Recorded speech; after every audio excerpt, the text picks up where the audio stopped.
on the mountain and kind of all over that area of western North Carolina.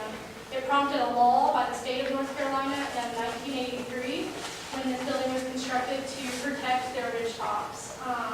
They identified ridgetops that needed to be protected in North Carolina so that future structures like this could not be built at that intense space.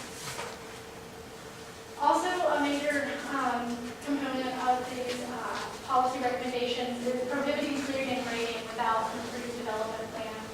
Currently, you can clear and grade with an erosion and sediment control plan, but as far as knowing what the intentions of using your land are, that's not something that really has to be identified. So we're looking at requiring an approved development plan before any grading can happen. The intention for this would be to reduce speculative grading. So this is an example of what perhaps an approved development plan could look like, showing a reduction in clearing and grading. This is from the Chattahoochee River corridor in Atlanta, where they have reduced disturbance and impervious areas within the Chattahoochee River corridor system. This essentially shows property, and this is the property line. They chose to limit their clearing to the area kind of immediately surrounding their home and their septic system.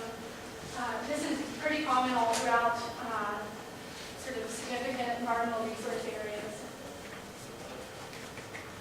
The overarching principle of this notion of reduced density or reduced disturbance is the steeper the slope, the less clearing and grading.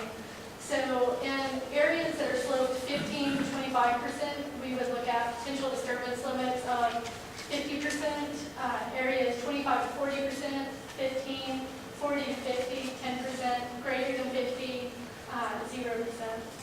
This is an example of a house that was built in Asheville, North Carolina in response to their new hillside ordinance. It was built in, I think, 2008, shortly after their ordinance was passed. You can see that they've gone more vertical with their structure, and they've reduced their footprint of their home that way. They've also conserved a lot of large trees around the home.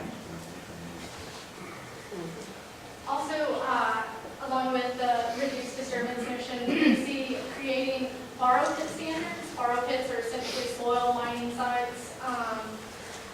Currently, there aren't really any major regulations regarding these. The group has looked at limiting the extent, so limiting it to the lower portions of the slope, identifying alternatives such as non-ridge sites, and requiring slope restoration and reforestation in these areas. This is an abandoned borrow pit on Washington Pike. Along the same line of adopting reforestation standards, these two images show essentially the current standard, which we see just grass mats on a hillside and silt fences. This is off of Ridge Highway in the Carnes area. That's a current practice. And we're looking at a proposed standard of reforesting these hillside areas. This image shows some slope reforestation standards that we looked at. The Appalachian Regional Reforestation Initiative has established slope restoration practices for mining sites. Essentially, these are practices that they do in areas that have been coal mined. Also, a major component of this is creating public green space systems. We looked at conserving key hillside and ridgetop areas as connected public green space systems. You may be familiar with the Urban Wilderness Corridor Initiative by the Legacy Parks Foundation and the City of Knoxville. This shows an image of the South Knoxville waterfront hillside area. This is the general proximity of where this protected green space system would exist. They're still far out in that process. They have a lot of land acquisition and other things that they need to finish, but the general plan is for this area. It's probably a 10 to 15 year project. We can see that South Knoxville water tower here in the distance. Also identifying other potential systems for donation or purchase program as part of a Greenway park system. This is, again, another shot of the McAnally Ridge House Mountain area. It's a largely pristine, well-preserved area. It's not protected officially, but it's very much intact as far as a forested hillside area. Also, in an effort to give some incentive to this process, we look at providing density bonuses with conservation areas or public green space systems. When an individual that's developing a property decides to protect these areas, we would essentially allow them to transfer the development that would have happened on these sites to the lower portions of the site, and maybe even increase that density. This is in an effort to sort of allow them to retain the buildable nature of the property, also retains some economic value, if not increase economic value. And here we are at our Powell Library meeting. We have 2 more meetings, so if you know folks that live near or around the Dean Hill Recreation Area or the Ramsey House, please encourage them to come out. The next meeting is Thursday, August 6th, and then the one after that is August 10th. Also, I have to say thank you very much to the USDA Forest Service and the Tennessee Department of Agriculture Division of Forestry. Without their financial support, this research and work wouldn't have been possible. We're indebted to them for this. This is a shot of, from a ridge on Hornthorpe Pine looking for the species. That's pretty phenomenal. It's like a rocky. And if you didn't get a chance to pick up a survey tonight, we have it also available online, and it's at knoxnbc.org/hillside. We also have documentation of the process that we've had so far. The list of task force members is on this website. And if you have any questions, whatever, you're really welcome to contact me as well. My name and information is on that website as well. So thank you all for your time.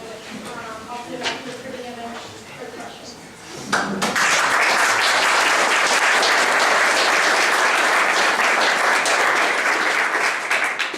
Well, this is the portion of the meeting where we've had a lot of fun. Interesting. I think things are going to be much more controlled today. These are obviously very emotional issues. There's nothing that my colleagues on the commission, I think they probably all agree with me, there's nothing that faces us that gets more emotionally charged than the land use issue, zoning issues. And so we understand that, and certainly, as we've said before, and it's been indicated by this presentation, we're not trying to take away anybody's property rights. We're trying to reach some type of reasonable use of land that's in the best interest of this community, we think. And we welcome your participation again. We're glad you're here. Okay, we'll start. Let me just say, is there anybody who has not signed up to speak who would like to speak? Because you can pass an additional list around. We'll go through the first list. And by that time, hopefully this will have circulated. If you want to speak and you haven't signed the list, could you raise your hand or give some indication? Is there anybody? Okay, well, if you change your mind and want to speak, we'll have this list and, okay. And Liz can go back in slides if you have questions about slides or some information that's been given. We're glad to go backwards, look at those things, and take questions that way. So, whatever you'd like. And of course, we welcome your comments. And the task force members that are here also, we assume we're a group, we're kind of a team, and so task force members can respond as they feel. If there's a particular question that you have something that you'd like to say, just jump in.